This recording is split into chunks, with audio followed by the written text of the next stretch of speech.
কচি ঢেঁড়স, কাঁচামরিচ, আর এই যে এখানে হচ্ছে কুচানো আলু।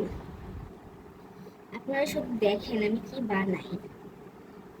আর এখানে হচ্ছে গিয়ে পরিমাণ মতো, এই যে পরিমাণ মতো লবণ, মানে 1 চিমটি হলুদ, 1 চিমটি ধনিয়া গুঁড়া। এখন এটা হচ্ছে ভালোভাবে কচলিয়ে মাখিয়ে নিব।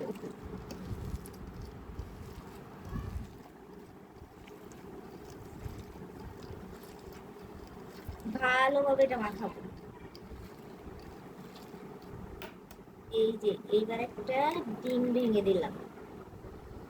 এখন ডিমটা এই যে হাত দিয়ে ভালোভাবে করে মাখিয়ে নিব। এই রেসিপিটা দিয়ে গরম ভাত দিয়ে খেতে অনেক টেস্টি। এই যে ঘুরে এসে যাবে।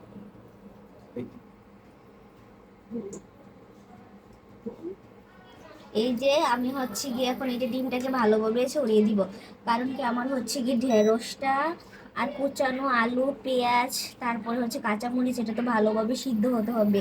এই জন্য পাতলা করে দিচ্ছি যাতে সিদ্ধ হয়ে যায়। তারপর হচ্ছে দেখেন এই যে ঢাকনা দিয়ে রেখে দিব। এবার উল্টা উল্টা উল্টা ধান